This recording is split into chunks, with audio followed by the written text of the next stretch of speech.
Assalamu alaikum wa rahmatullah barakatuh. Grade 11, how are you doing? Today we are going to start with the writing skills. That's IELTS, Unit 7, Education System. That's page number 137. That's essay writing. If you can have a look in the book, the question says, use the information and language from this lesson to answer this writing part 2. You should spend about 40 minutes on this task, right? All right, the question says, many students choose to take a gap year before starting university to travel or to gain work experience. Do you think this is a good idea or it's a waste of time? Give reasons for your answer and include any relevant examples from your own knowledge or experience. Write at least 250 words. There are 2 tips that they have given us. First tip is, the clearer your handwriting is, thank you so very much, please, the easier it will be for the examiner to understand your answer. The very important point. The second tip is, when you have checked your answer, make any corrections neatly. Do not waste time rewriting the whole answer. It's better to use this time for planning and checking. All right. So actually you need to write 2 drafts for this answer. All right. First draft, write it, check it yourself, take the mistakes out, which I'm sure you can do it very easily. And then the second time, I'll check it for you. All right. Okay. Here. Actually, I have brainstormed the ideas regarding study gap, to gain work experience, or to travel. These are only my ideas. You are welcome to use your very own ideas. This is just a brainstorming, nothing else. All right. The red pen is for the advantages of study gap, and the green pen is the disadvantages of giving study gap. All right. So here, the question basically says that there are some people who just give 1 year study gap before starting their university studies, and there are some people who just continue from the school to college to university till the end of their academics, right? Which one is better, they're saying. So here we have certain points here.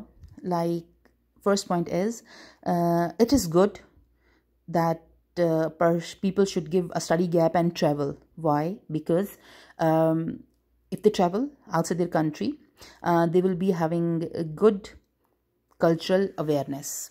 Here they will be having good cultural awareness, which will make them learn the culture of other people, and it will enhance their knowledge. The second thing, all right, the second thing is, travel to other country for summer school or any short. All right, it's not always important that you just go on your a trip for 15 days or 20 days or like for the whole year. Of course, how can you travel for the whole year without having any course or without having any diploma course or something? You can't go outside the country for the whole 1 year to waste your time.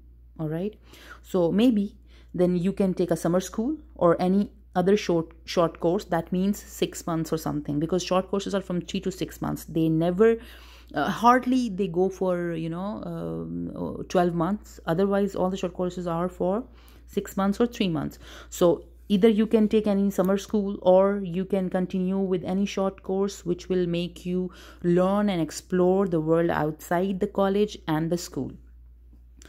Then you will be having cultural awareness of the country, say UK. If you're going to UK for having some summer school, of course you'll be having a cultural awareness. What kind of people live there, how they live there, what is the weather, what kind of language they are using, what are the norms of the society that they are following. So all these things you're going to learn. Then it will increase you in confidence and your independence, of course, because here maybe in your own country you are dependent on your parents only or your siblings only for doing certain things. But when you travel alone, you have to do every single task at your own. You have to be self-sufficient, you have to be independent, you have to be confident. So this is one of the positive thing of traveling and taking a study gap. Then another point says, of course, like if you are going to UK taking a study gap, you cannot study for 6 consecutive months. Of course, you have to take, okay, at weekends when there is some good social life, you can go for some recreational activities like cookery, kung fu, surfing, etc. So this is a kind of an adventure in your life that is on the light side of having a study gap. Then Okay, if you're going there, maybe you can do job there for some short span of time, as they say that to gain work experience. So if you're going abroad for gaining work experience on some work visa, then of course you can save money for your university fees. You can get the admission in your very favorite university because you have the money saved with you. The other thing is that the language and communication skills improved. It will be improved, of course, when you will go among the multicultural people. You sit with them, you learn certain norms, then you communicate with them, and this will be a really good addition.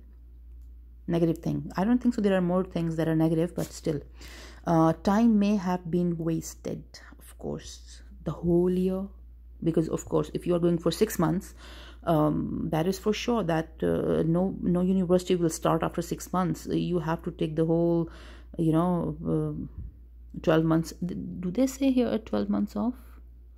Year, okay, year gap is too much. So maybe your time may have been wasted simply. Then it is so costly to organize a trip outside the country just to have this travel thingy. It will be a loss of money also. Then then your class fellows, when you are taking 1 year off, that means all of your class fellows will be 1 year ahead, so you will be lagging behind your classmates. Maybe this is one of the negative thing that you may experience when you decided to have a study gap.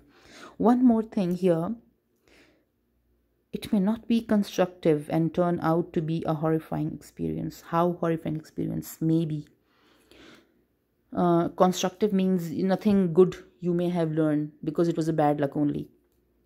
So when you travel outside, maybe you don't have to have this a good accommodation with good friends. You don't know how to go out, although you will learn by the end. But that span of time when you will be living alone there and paying your own bills and working hard, it may tell upon your health also. So you may become sick. So it may be a very horrifying experience traveling alone right after your college, right? So these are only my point of views, my points. You may add, and I would recommend you to please add whatever you have in your mind regarding study gap and to gain work, whether it will be positive or negative, both things, right? You can add it because you have to write an essay of 250 words. Now, just recalling what's here. Okay, you know very well, an essay has a basic body of introduction, main body, and conclusion. So you have to follow this format while writing, and then you have to use formal tone. Formal tone means no contractions, no slangs, no direct tone, no direct sentences. Then be cohesive. Okay, all the ideas are here. Now you should know which idea should come first in the introductory paragraph, which idea will embedded into the main body, and which will be coming in the